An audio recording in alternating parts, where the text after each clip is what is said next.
To my dear friend, Christ Defender, video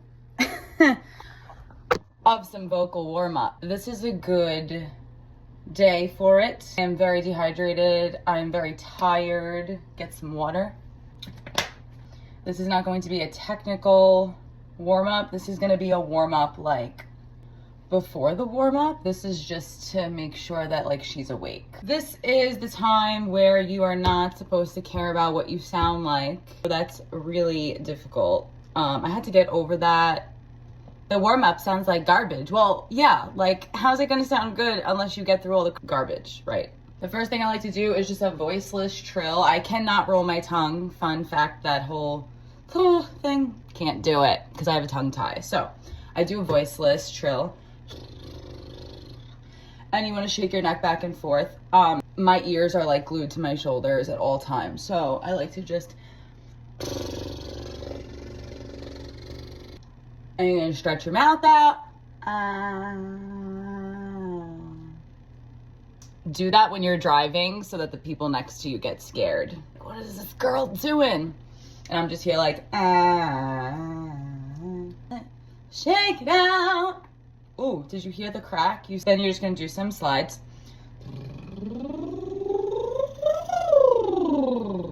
You hear the cracking, that's because it's the first time. It's normal to sound like that. The spaces, like that's where your chords are not making contact. Again, normal, you gotta start somewhere.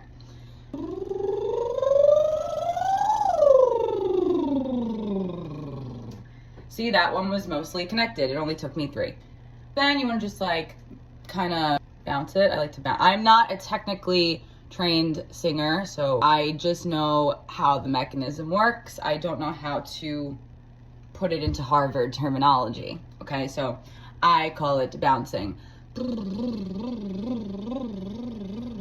You want to try to be breathing through your nose to keep everything nice and hydrated. We don't like a mouth breather. No. And then we do another slide. I didn't like that one. That's what we mean when we say out of the top of the head. Throw it.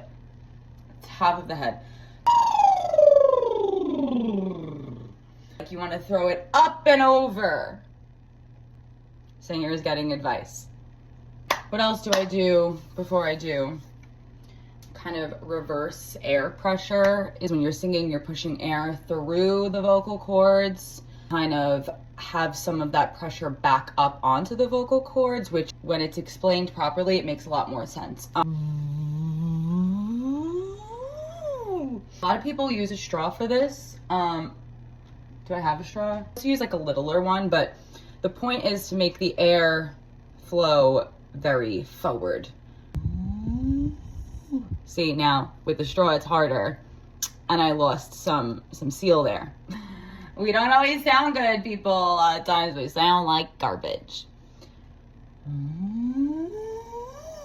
I actually consistently have trouble with that one spot when it comes to the straw. I really should be practicing that more, but I'm lazy sometimes.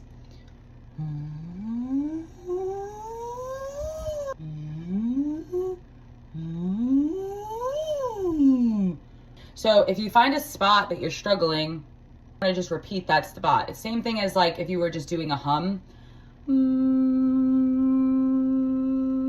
Once you get to a point in your range where it's a little cracky, you would just repeat that one over and over again, like. See how I'm shaky there? So if that is a trouble spot for me, I would just do that same pitch over and over again until it's smooth and connected. A little lower.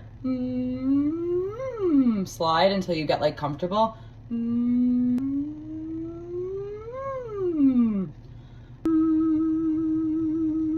Getting a little better. There's those fun things. And then, I mean, obviously I would do that for probably like 10 minutes until there was no cracking. Make sure I'm like loose, like a woozy. And you're gonna make sure you're loose and your neck will crack. And if it doesn't, I mean, we all can't be perfect like you. So at this point, you might have some mucus pooling. You're gonna spit that out. You're gonna spit out that mucus because what's happening is you're loosening everything up, so it's kind of, you know, moving. Move your larynx back and forth a little. I am very tight. I did like way too many songs on Friday and then didn't really take care of myself Saturday and yesterday. I partied a little hard this weekend for my standard. But your larynx being tight is never good, so massage it all. When your neck is really tight though, you gotta start there. What I would first do is take like a gua sha stone or like a fascia blaster stick, and I would massage the back of my neck and the side of my neck out first, even like down into my trap. And I would go along my jaw. And then when everything is loose, oh, wouldn't that be nice? Just need a little facelift.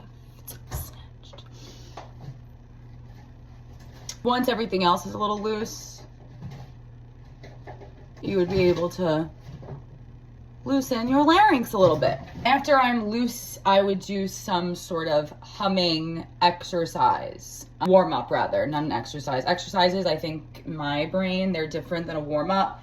Exercising your voice is what you would do, for me anyway, on my days off when I'm looking to stretch my range, whereas warm-ups are like tried and true ways to get your voice to warm up for your performance.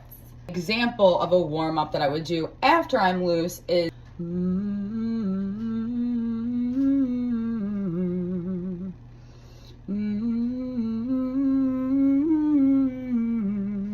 I will go through that twice.